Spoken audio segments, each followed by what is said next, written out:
bonus hour. Wasn't sure if this was going to come off today. Had all sorts of interesting technical problems.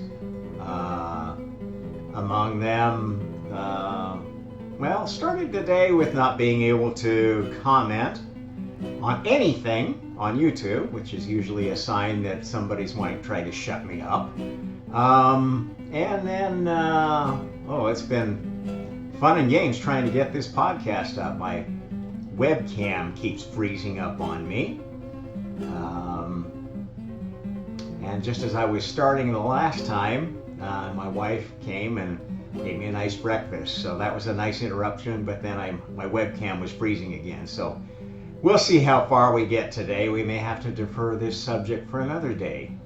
Well, let's start with the artwork behind me. Let me tell you what the theme of that was, if I can bring up my browser. This was, hang on.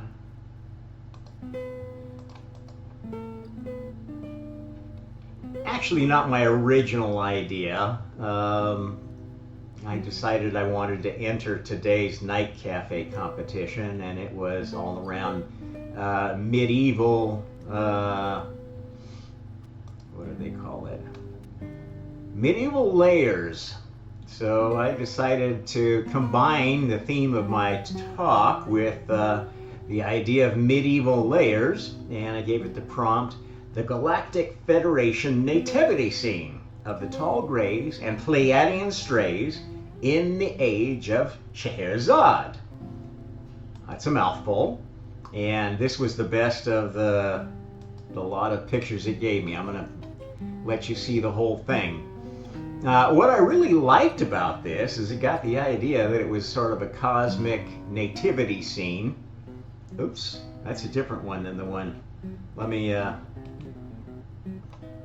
that's an earlier version. Let me update that to the one with the Scheherazade theme. Not too different, but different enough. Maybe I'll show you the other one too. The other one was just cosmic and not Galactic Federation, so that was the big difference between the two. What I like about this is that it features kind of a weird looking litter of what appear to me maybe seal puppies in the basket there. A Mary that looks more like a young Joseph, and a Joseph that looks more like you'd expect.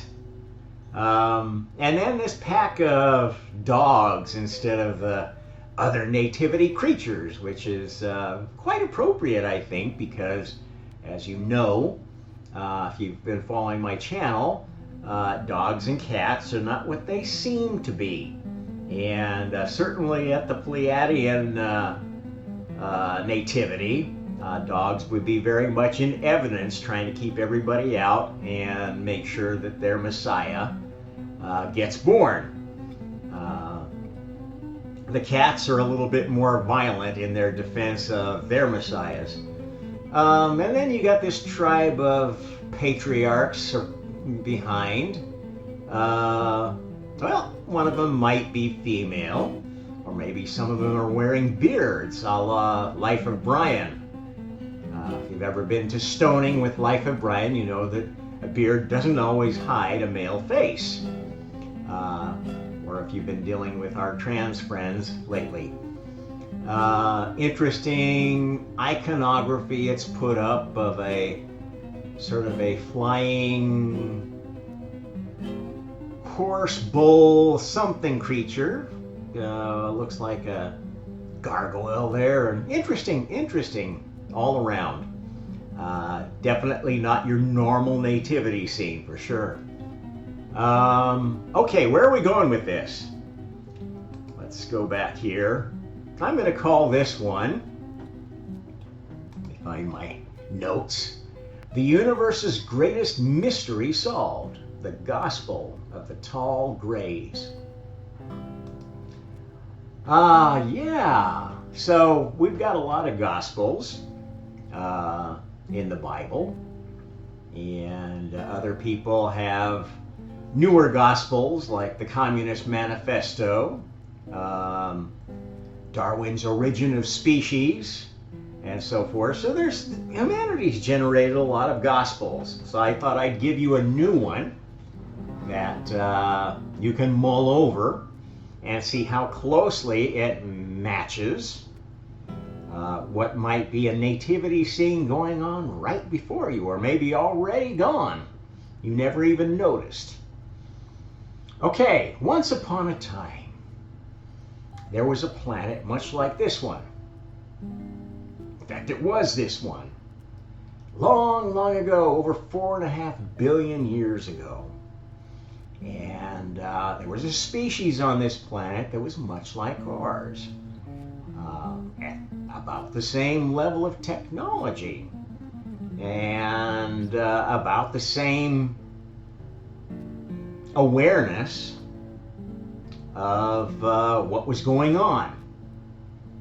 They had many religions. They had many beliefs. They couldn't agree on the beliefs. In fact, many of them had doubted if God even exists. And they were busy trying to prove a negative. Which, lots of luck, that's a hard thing to do, isn't it? So basically there were two main groups in this civilization. There was one who basically were atheists. They wanted to proclaim God was dead, did not exist, there was no higher power, and they were out to prove it through technology and science. And the other group was not so scientifically minded. They were a more spiritual bunch who enjoyed doing spiritual things like singing and dancing and putting on theater, making movies, doing all sorts of fun things, if you will, that made their spirit feel good. Now these two groups often conflicted and mixed. Obviously, you needed technology to do many spiritual things. You needed the technology of writing to write down a Bible, a Communist Manifesto, a gospel. You needed even better technology if you wanted to dramatize the whole thing and put it on screen. Or maybe make it into a reality show, make it even more exciting. So, you know, both groups needed each other, and at the same time they disliked each other because the group that was focused on technology was, you know, their kind of feel good was that we are going to basically, as a species, make ourselves gods. If we have enough technology, we can modify ourselves, we can conduct eugenics experiments to improve the human genome, the genome, let's call it. We can implant devices in ourselves, substitute organs or coprocessors to make our function higher and give us more computing power to make more science and do more good things for the species. That was kind of the essence of one of these groups. The other group was kind of like, well, nothing's really that fun unless you can completely disconnect from what's going on here, because it's hard to make a living, especially all this new technology is putting us out of jobs or giving us shittier jobs that don't pay as well. And this group kind of followed the mantra of, you know what, we just need to disconnect from all this. And they were led by folks that were more than happy to power their disconnection with spiritual technology. Actually, it was a combination of spiritual and physical technology. This species ended up bifurcating. And basically, the group that were all about making things better got tired of the other group having to always feed them and clothe them, and they decided that, you know what, we're just going to take our scientists and our futurists, our technology worshipers, and we're going to put them on rocket ships and take them elsewhere so we don't have to deal with all these deadbeats that just want to make sex, drugs, and rock and roll. And of course, they didn't tell them that that's what they were doing, because they wanted those sex, drug, and rock and rollers to do the work to build their rocket ships and to prepare their escape pods, their arcs, if you will, arcs of technology. Now, the leaders of the other side were the spiritualists. Well, they had spiritual technology on their side. They didn't exactly know who God was, but they knew that there was power in the spirit. And they thought, you know what, if we can get all the spiritual people together and get them all on the same page, believing the same thing instead of different versions of religion, then we can mass this spiritual energy into one powerful force that will conquer everything, and we can defeat the materialists, the scientists. And so they began working within their religions, or creating new religions that were basically geared towards spiritual communism. A hive mind, pulling everybody into the same mind space so that their spiritual energy could be focused on what's good for everybody. Well, basically, as this scenario developed, the technologists, the scientists, there were spiritual people there, but they didn't want to be dominated by this one.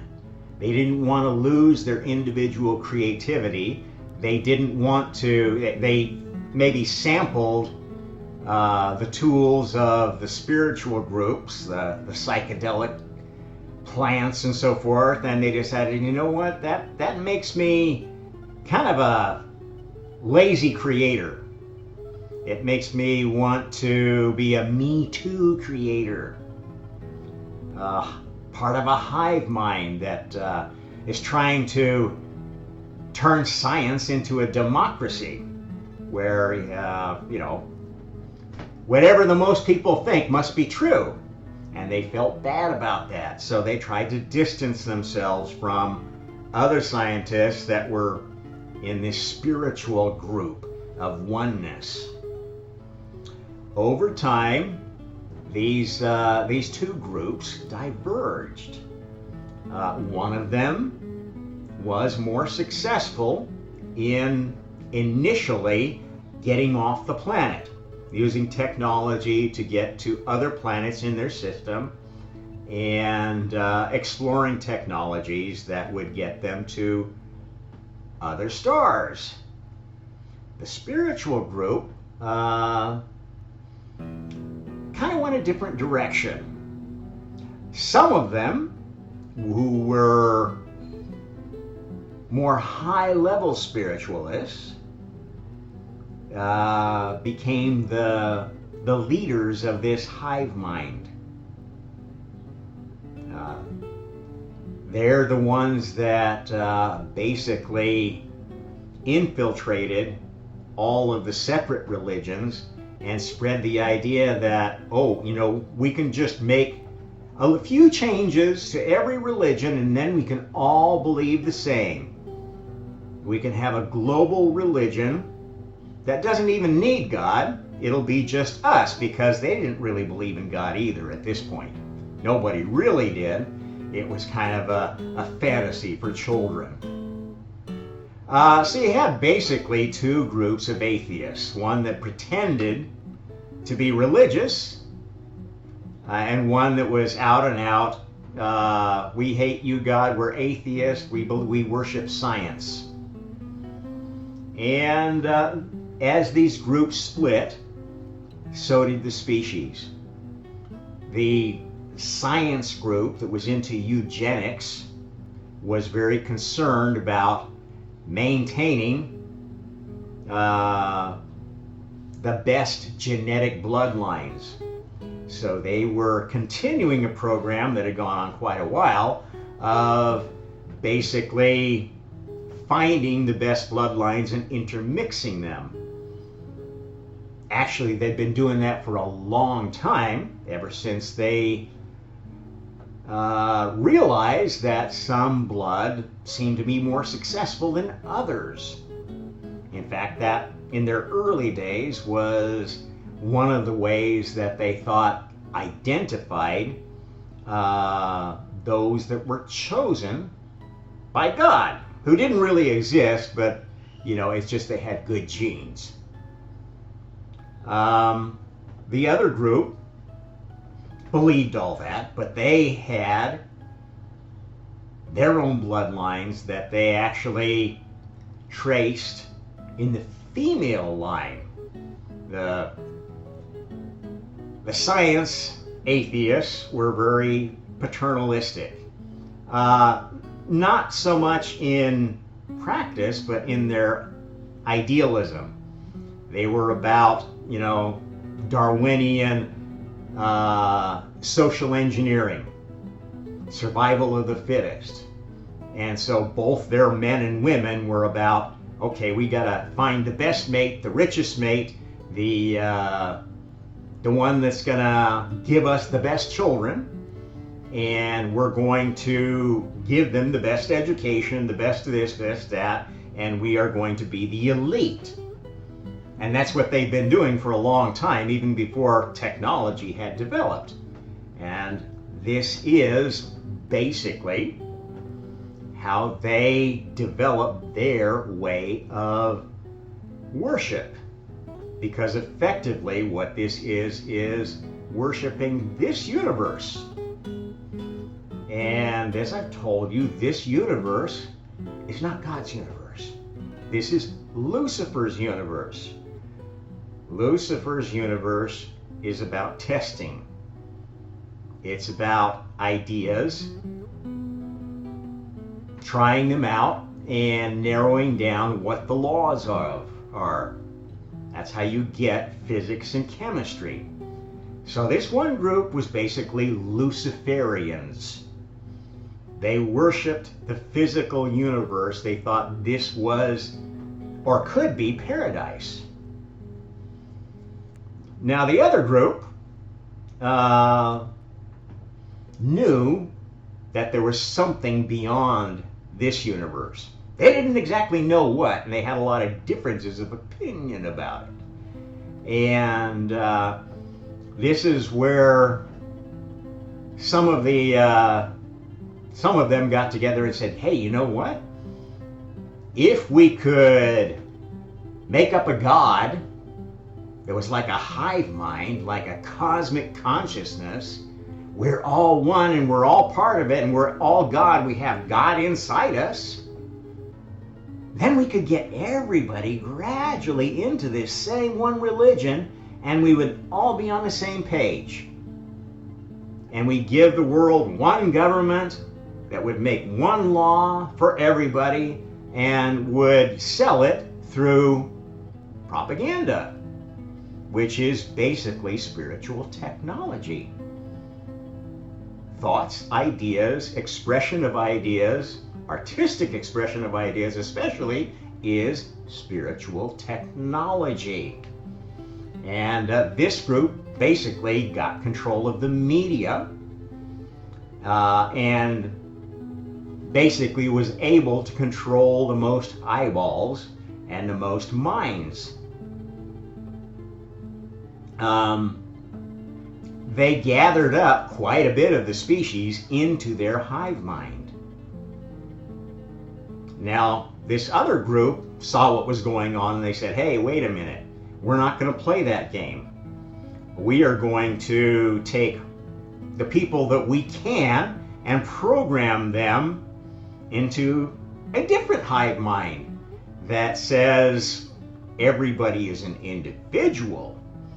Everybody is going to get better through technology, through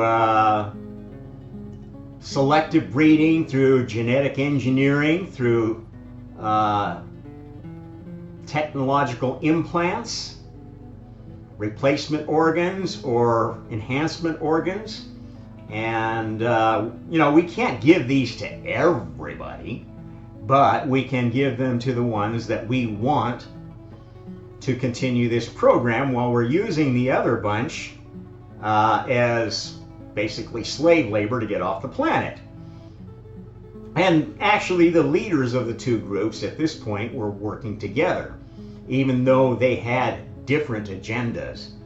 One's agenda was, we're going to pull everybody into this hive mind, and then the queens of the hive mind, the ones who do the programming and they're beautiful people, will control everything, and we'll all be one and live happily ever after under this Orwellian hive mind programming scheme. And the others saw that and said, you know what?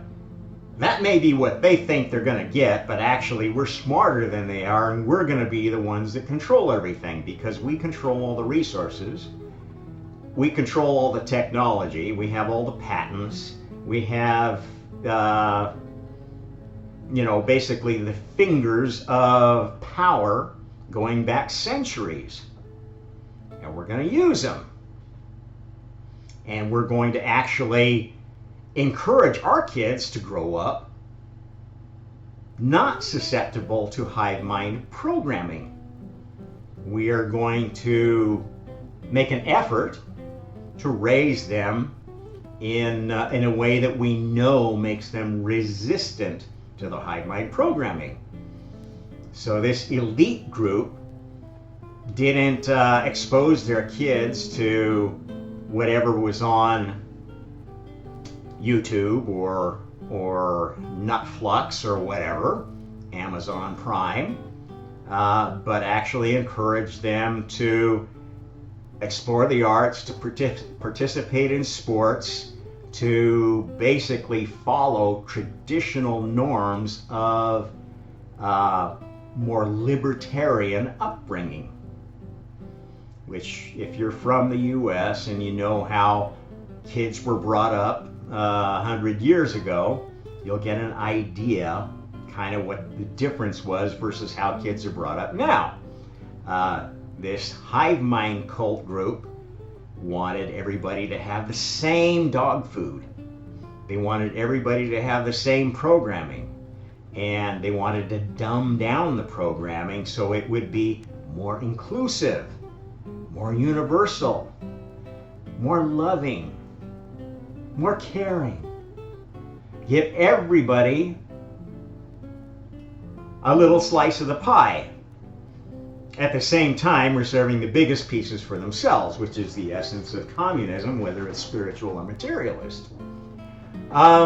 These groups got along pretty well together until they came to a point where they'd used up all the resources of their planet. And the population was collapsing. Their oceans were dying. Their ability to produce food, to produce anything else, was diminishing. And this time was a transition, a time of war, a time of rumors of war, a time of plagues and catastrophes, and the perennial worry that some cosmic event was going to come and wipe the whole planet out like it had quite a few times in the past, and seemed to be more likely to do in the future as the science group discovered more and more things running around like clockwork that might eventually go ding and blow the whole thing up. It was an interesting time. These two groups made it past that time, some of them. One group survived because they were able to get off the planet. And they began exploring the other planets, building colonies there, and actually discovered that there were other species already there, some of whom were friendly, some who weren't, and they had to fight for these planets, just like they fought for new worlds in other ages. They were a very warlike bunch, and they spent a lot of effort on military technology. They had to maintain their colonies. They also were able to steal technology from the other species that they met, some of whom had the ability to travel very quickly from system to system. At least different layers of technology that were more or less well understood. The other group, well, they pretty much did okay for themselves, narrowing down the population and basically living off the lemmings. However, their spiritual power was diminishing. So they made friends with other spiritual powers that they found through mental contacts in other dimensions, which they'd been aware of for a long time, but they started basically having more close contacts with them and forming alliances with them. Okay, so both of these groups survived, and they became part of an organization called the Galactic Federation, which had been in existence for a long time, had been fighting and adding new groups and subtracting groups and ganging up on one species and then forgiving them and finding new species and finding ways to integrate them or exterminate them. They've been playing this game a long time, and they were basically playing the game in the same way because it had been going on for a long time. Fast forward to the end of this story. At some point, this hive mind bunch, and it wasn't just one hive mind, it was like a hierarchy of hive minds. It turns out of these spiritual beings, there was one species that was much more advanced than the others. They were basically able to move anywhere, not bound by the speed of light, just shifting in space-time to where they wanted to be. However, if this species wanted to use their powers, they had to lower their shields effectively, and their shield, the spiritual shield, is this construct I call the Maaba. And so they were very vulnerable when they would lower their shields. And this was basically how the battle kept on going for so long. Even though the spiritual beings always kind of had this leg up, were able to conquer more minds, while this other species, despite all their best efforts, kept getting corrupted. Their bloodlines would become corrupted. They tended to track these bloodlines through the male because sex had been invented by the spiritualists. Sex started when a Luciferian species mixed with a Lilithian species. This is the truth about cats and dogs. Both of these species are with us, and they often know a lot more about their masters than their masters know about them. A lot of them are watching you because they're basically higher order spirits who can shapeshift and belong to one of these two species from the far future. Because at some point, both of these groups were able to time travel. The spiritual group had always had that ability, but they were limited by having to lower their shields to actually do anything. Otherwise, they could only watch. The technological species built up their technology in a way that was more like what we would consider a classical Dyson sphere. Battlestar Galactic, or a Death Star, if you will, that would have impervious shields and still be able to attack and destroy an enemy, to break down their Merkabah field if they were fighting another spiritual enemy, or get through an enemy's Dyson sphere if they were a technological species.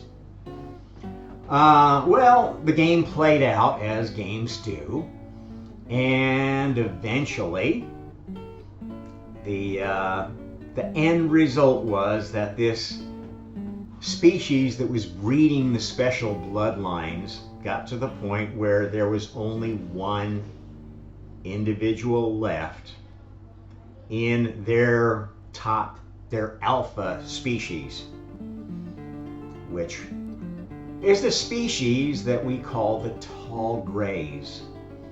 They had not one, but a small number on a single planet, and a supreme leader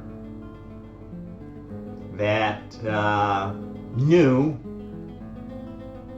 that basically the moment they reproduced, they would be infiltrated by this other species. So they'd actually given up their ability to reproduce. And their only reproduction method at that point was asexual. They basically cloned themselves, and they made other clones of lesser capability to do their dirty work. That's the small grays. They didn't clone themselves very often because it was a dangerous process. The process of cloning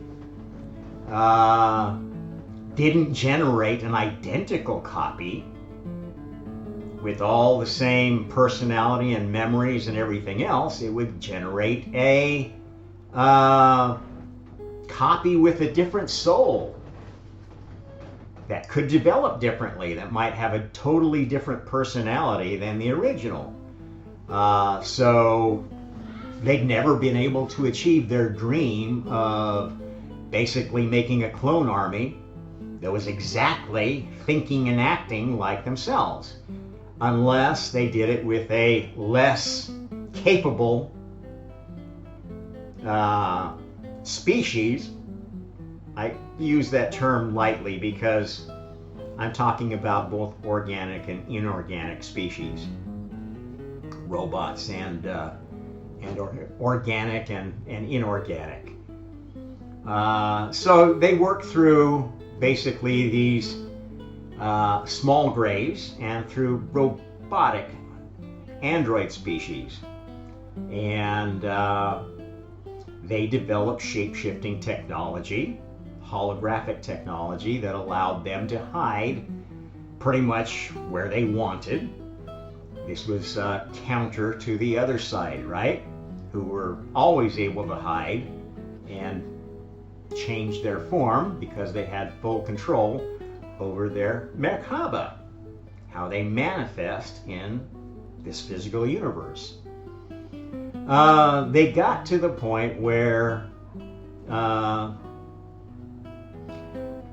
the technological ones realized that, you know what? Our only hope is finding the point at which both of these sides went wrong. Because this hive mind keeps assimilating more and more souls, and it's like a game of whack-a-mole. You try to break up a hive mind, you try to deprogram them, and then they go take over another planet. And from the point of view of the hive minders, it's like, well, we can't win this game either, because you're creating all these creatures that don't have an advanced enough mind for us to overcome your technological control of them, your programmatic control. And so in the far, far future, it was decided that, you know what?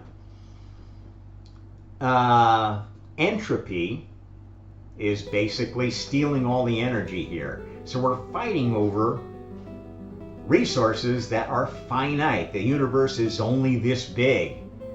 And in the end game, you use up every planet, every galaxy, every star system, and just as some scientists are saying today, that doesn't look like a very nice scenario. So they decided that they would stop fighting so much, and they would try to find the point at which they diverged and see if they could make a god, make a being that would give them a better way, give them a happy medium religion that didn't create hive minds and didn't create authoritarian dystopias, the Luciferian or Lilithian end game, if you will. And that is when they started the Messiah system. They would look back in time and agree on a point where, this looks like one of the key points where we started falling apart. And they would take that time and they would simulate several generations around it, because their technology was advanced enough at that point that they could do massive simulations. So they started finding these special times where, if we just done something a little bit different, the universe would last longer. Because that was the weird thing that they discovered when they started doing this, is if they found a better solution to this critical point, they could actually extend the life, extend the size of the universe. It was like magic. The first time they tried it, nobody believed it. They thought, whoa, it's a miracle. We'll just take advantage of it. Problem solved. We'll go send out our fleets to go explore and conquer all these new galaxies and systems, and you send yours out, go in that direction so we don't run into each other, and boy, it looks like there's more than enough universe to go for a long, long time. Except that they eventually ran out of space again. And they got to talking together again and said, you know what? We better go find where we fell apart this time. Because we only got a little bit further than last time, and that's not far enough. We need infinite resources, infinite time to explore all the resources. So they sent expeditions back in time, very carefully, more carefully each time, realizing that, you know what, when we found the next critical point, it was because we'd messed too much with what was going on, and we actually overcorrected in one direction. And in fact, the tall grays and this other alpha species, which they like to call themselves the Pleiadians, and they like to manifest as beautiful people. Their definition of beautiful has been changing. It's no longer the tall, blue-eyed Aryans. They kind of like to manifest as whatever is politically correct these days. It's changing quickly, isn't it? They're very fickle. Their tastes change. They will change on a dime. That's kind of the future of sex, drugs, and rock and roll. Anything goes. Nobody cares if it's good or bad, as long as it's fun. And this is kind of the downfall of that team. The other team's downfall is they care so much about what's good or bad that they end up destroying a lot of stuff before it matures, before they figure out what's good about it. At any rate, this game continued to be played, and each time they would find this special point, they would do a simulation of several generations around that point, and they decided, you know, because we keep going one direction or the other, we're going to alternate between who we favor. And so it's like, well, like how you divide a pie, okay? One cuts, the other chooses. So this is how the game works. It switches. During one cycle, the Luciferians cut, and the Lilithians choose their Messiah. And the next cycle, the Lilithians cut, and the Luciferians choose their Messiah.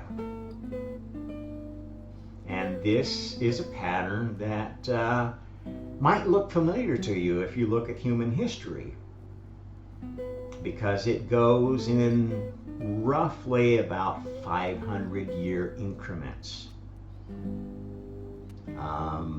No, it's not 1,000 years. No, it's not 2,000 years, as it's wrapped up in a lot of Christian and Islamic and Jewish mysticism.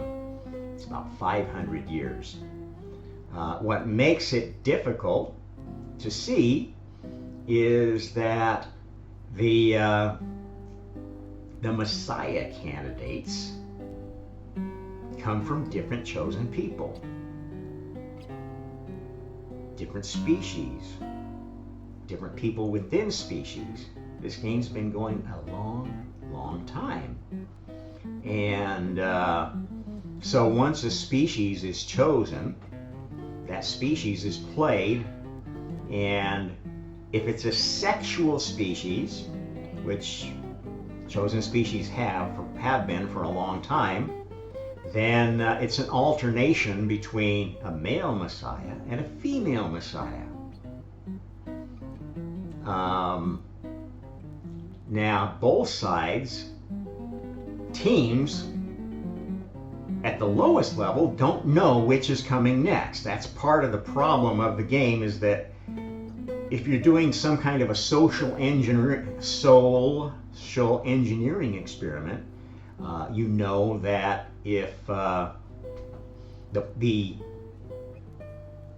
sample, the experiment, or those running the experiment know too much about it, they will try to influence it. Now, by allowing this back and forth shifting of male-female messiah, that gives them some influence, at least their top level players,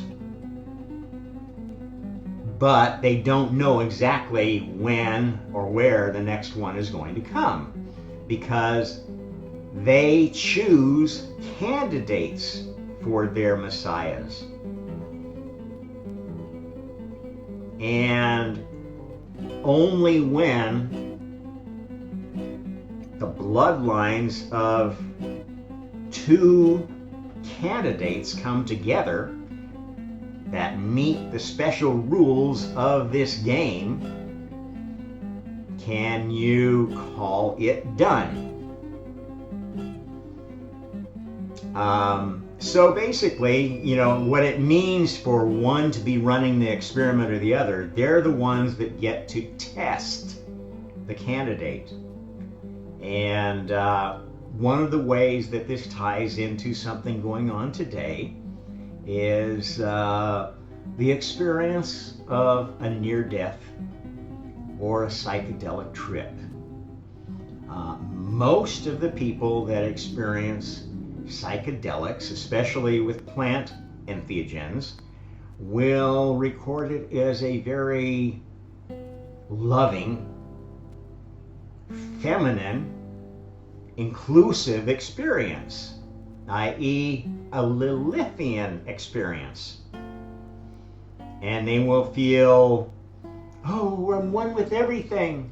I want to tell everybody to join the hive mind. Become one. The world is one.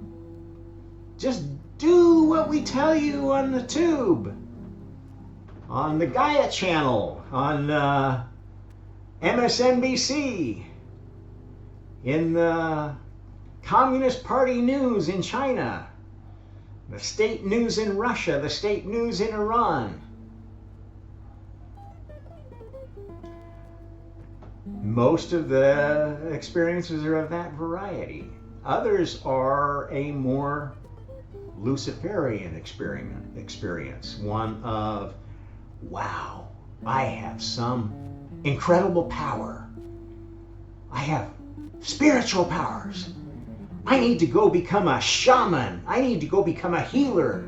I need to go become a messiah and get a bunch of followers and start a new church, start a new religion. Become the bad, hairiest preacher the Christian world has ever seen. Become the strongest jihad leader Islam has ever seen. Become the best Buddha that ever pulled in 6 to 12 figure guru income. This is Luciferian anointment. This is them from the future picking a candidate and saying, okay, let's do this. Now, what happens when you pick a messiah candidate? Basically, it works the same for either group, but it's slight variations.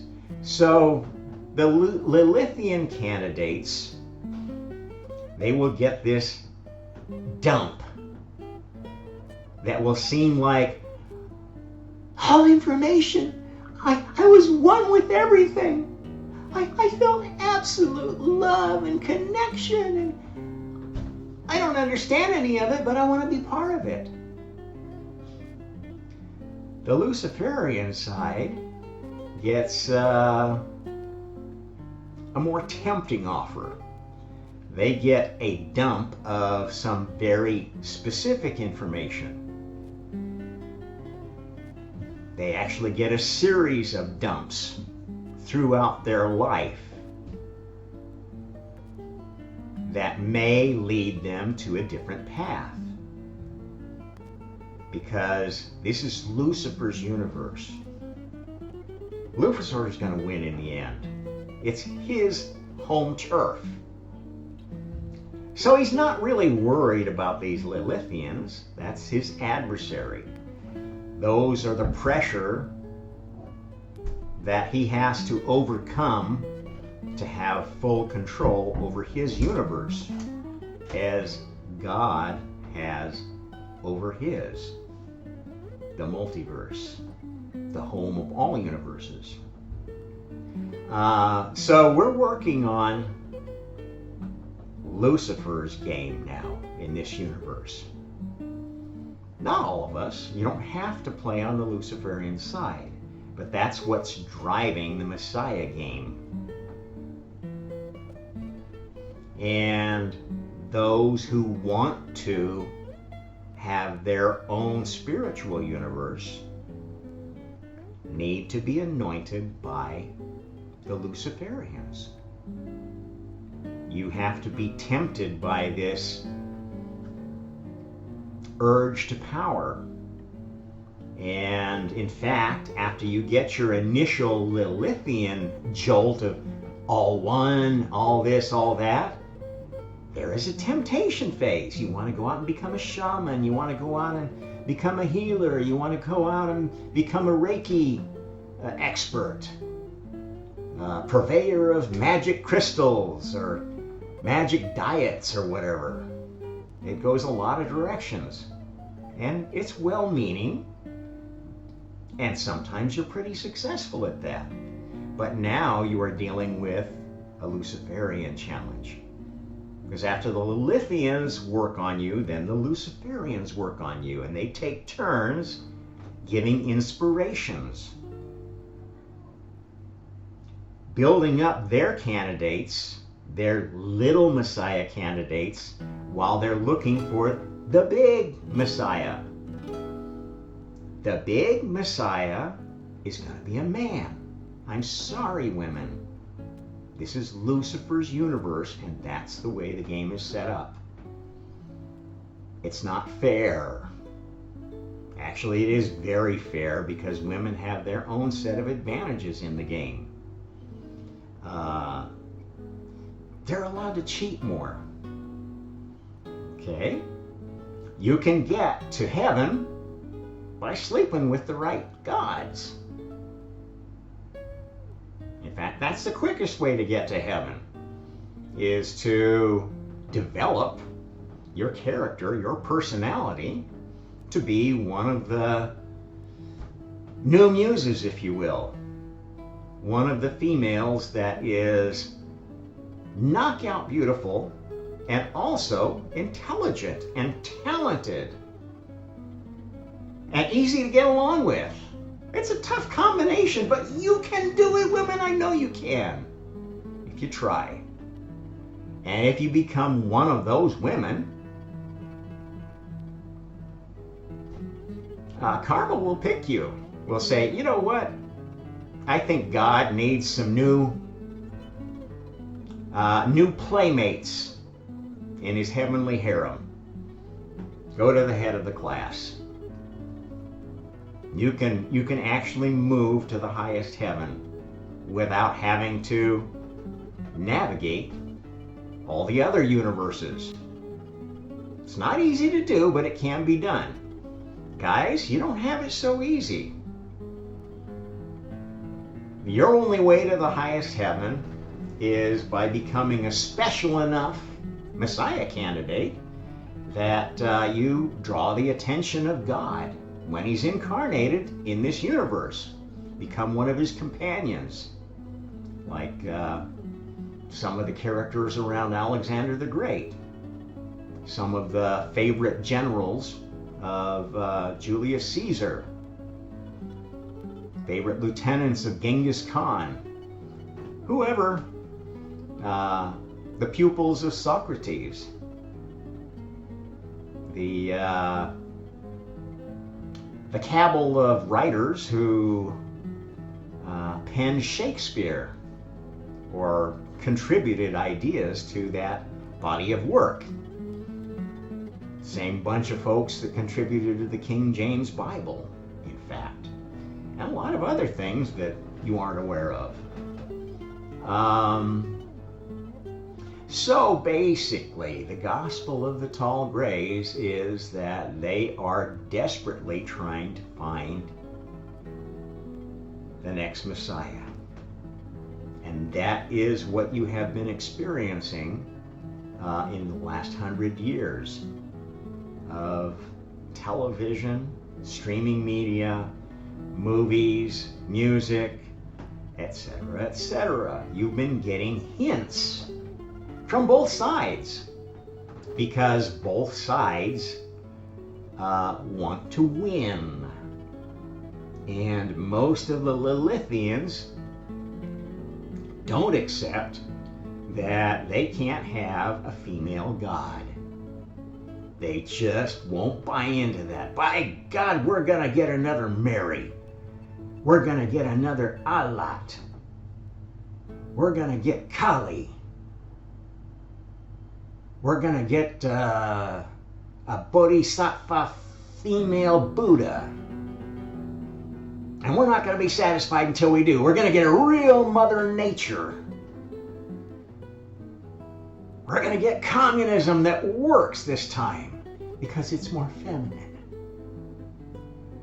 I'm sorry, that's part of why you're not gonna win this. Your dreams are too idealistic and they don't fit the rules. Now the good news is we are at a very critical point, as I've been telling you, because this species at this time on this planet has managed to make a better version of God. You know how they know that? Well, here's how they pick. I told you that they will pick little m Messiah candidates, and they will give them alternating flashes of brilliance and challenge, temptation.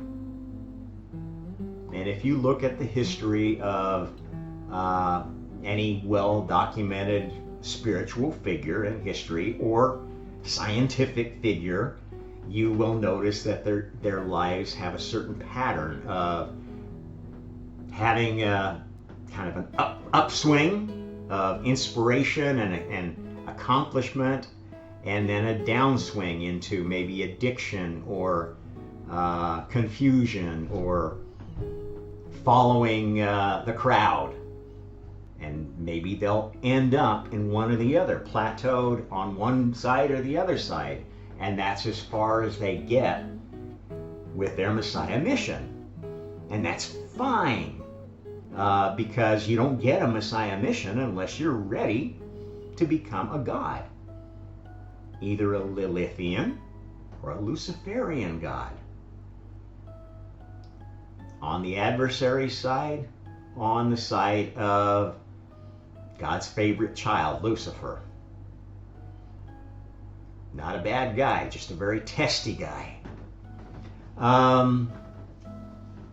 As you move back and forth, you will have to go up levels of consciousness. There are 12 levels of consciousness. To fully integrate each level, you have to pass both a Lilithian and a Luciferian test.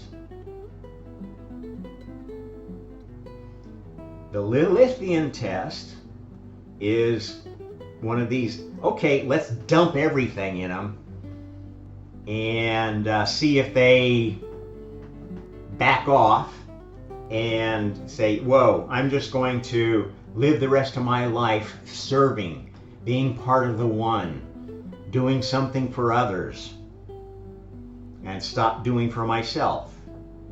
And that's okay. That's kind of the Lilithian way. You keep doing what you're doing, what you're passionate about, what you're good at, and you plateau. Or if you fail the Luciferian test, you apply what you were able to learn from that dump, and you take advantage of others. You use others, you manipulate others to better your own position in the game, which also is fine to an extent, but it does tend to mark you as needing remedial care. You need to spend some time in a heaven or hell that's going to help you see your dark side. Now, when the big Messiah comes, going to have to pass all those 12 levels, do some very, very specific things. In fact, so specific that this one character was picked out specifically, actually a line of characters. This character, his father, his grandfather, were all planned out ahead and kept secret. This is the deepest secret of the Tall Grays, because they are the Luciferian elite of the future. The Pleiadians don't know this. Maybe that's why it's been so hard for me to make this podcast today. Because there's a lot of folks that like to keep secrets, either for our own good or their own good.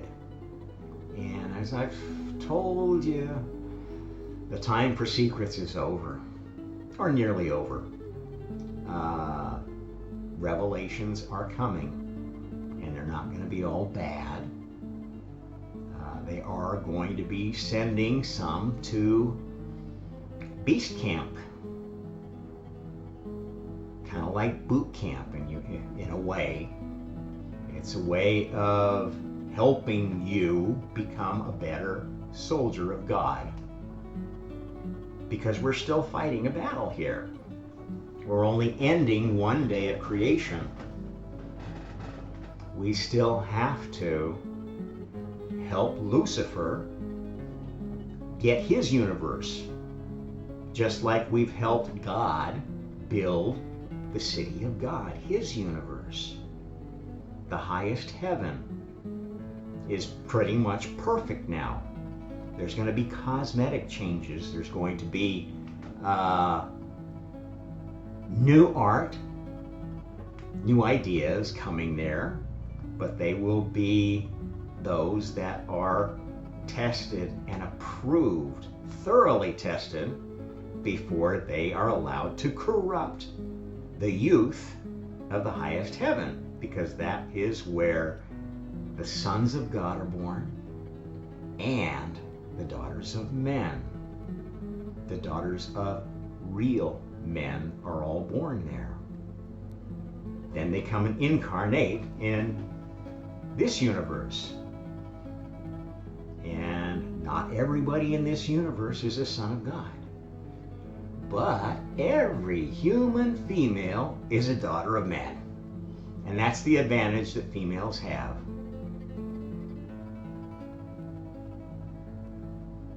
They're already, if you're a human female, you've already got a place in heaven. It may not be the highest place. You may only be a worker in heaven. Somebody that teaches school, somebody that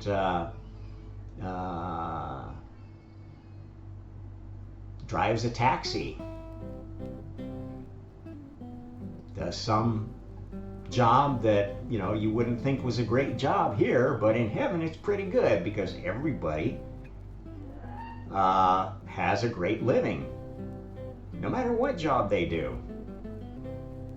They don't get paid for doing nothing, but it's kind of like the U.S. was when I grew up. Everybody could, if they wanted to, work and make enough to support a family. And if you wanted to have a family, you could have one of the parents stay home. And that was more or less considered part of the parental responsibility. You didn't trust anybody you weren't related to raise your kids. Now, you can have multi-generational families in heaven. It's very frequent for couples who both want to work, who both want to play the game, who both want to go to Lucifer University and get a higher degree. And higher degrees are a lot of fun because you get to travel in time. You get to go back in time if you're part of the time team. You get to go forward in time if you're part of Star Trek crew, spiritual Star Trek crew. If you go forward in time, you have to take amnesia, because we don't want you bringing stuff back that hasn't been tested. We don't want you to bring social diseases back from the future. If you go back in time, you don't get to touch anything unless it's completely approved as, okay, this particular small change improves some little bit of the plan. And it's got to be thoroughly approved to make that small change. Most of the folks on the time team are just observers. They're historians that want to set the record straight. Some very few are the ones who get to muck with the plan. And you're not going to know who those are on your expedition. That's a secret that God keeps. It's kind of like his secret agents, if you will, watching the watchers. God has agents on the time team and in spiritual Star Trek. You're not going to know who those are either. God himself can be an agent and will take teams of his own choosing backward in time, forward in time, to observe or change things that need to be changed. That's really the only power that God has, frankly. That's enough. That's enough to make you respect the Creator, the first Creator, not the Creator of everything, but a pretty smart spiritual scientist and an astute political leader, an astute leader of families who knows how much crap children can get up to if they're entitled to do too much. God doesn't want to fight a war in heaven again, and won't. It's not happening again. The battle's going here in the physical universe, and it's going to keep going until the Lilithian crowd is all sorted out to their own universes. That's when Lucifer gets to set up his city of God the way he wants. I don't know what that's going to look like. He keeps his secrets too. I don't think it's going to be a lot different from God's city of God. Lucifer's a pretty smart kid, and is smart enough, I think, at this point, at least he seemed to be when I met him, to have realized that deterministic universe isn't a very interesting place to exist. So I think he's going to come around to valuing free will, valuing distribution of power. I don't think he's going to be the almighty micromanaging tyrant that he has been in previous incarnations. But again, I don't know for sure. That all depends on where the battle goes in the future.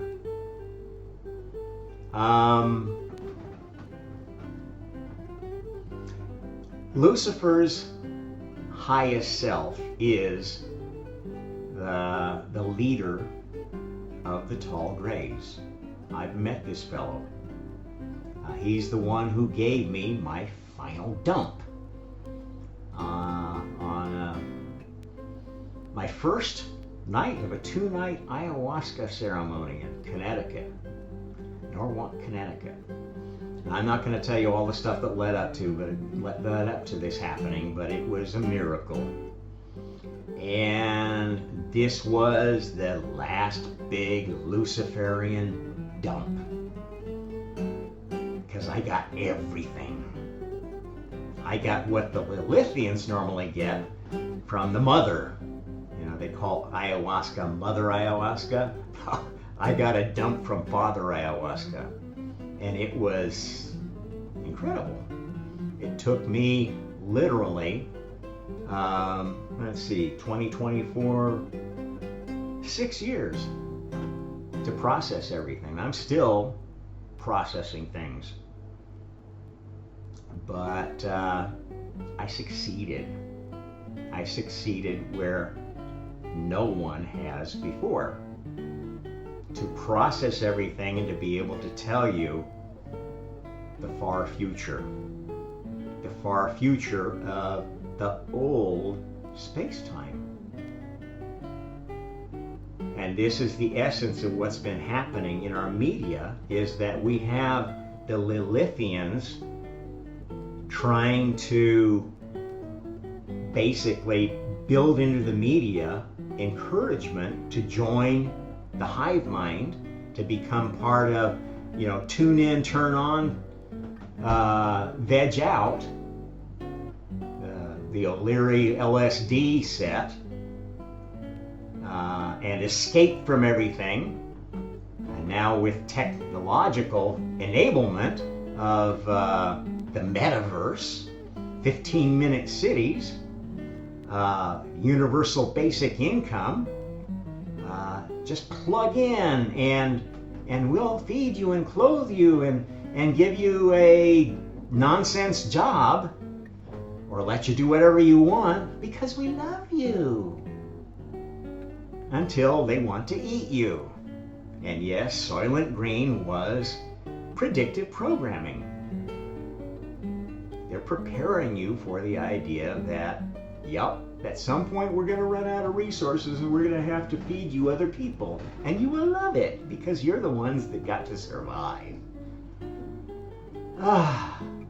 There's some pretty dark things that were going to happen in this timeline, but won't happen because the Messiah finally woke up.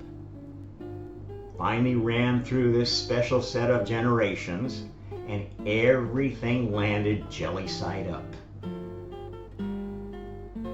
And they're afraid to tell you about it right now, because most of the players don't still believe it.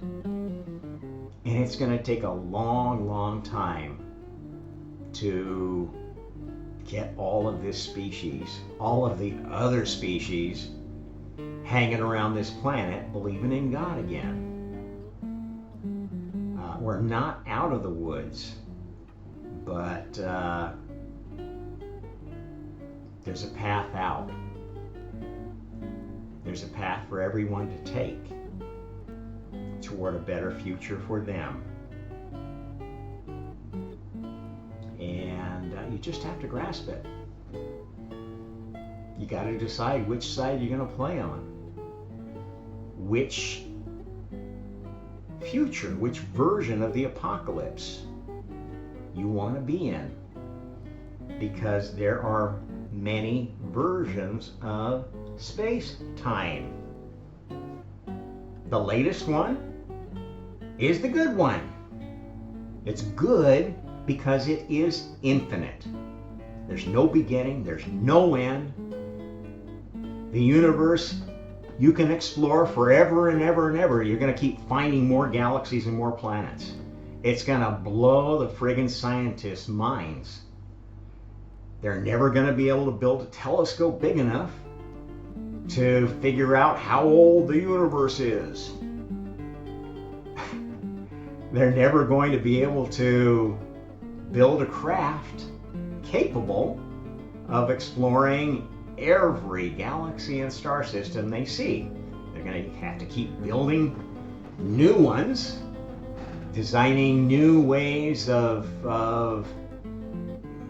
basically pointing at a galaxy and materializing a wormhole and hoping that it's anywhere near a star or a planet, but not too close that you get vaporized, and that will happen. That's a sad way to die, but I mean, that's the march of technology. There are places that are already explored, and eventually the spiritualists will start working more closely with the scientists, and they will join forces and actually start building technology with a full understanding of there is no difference between science and spirituality. There's nothing in between. Just stuff that you haven't figured out yet about God.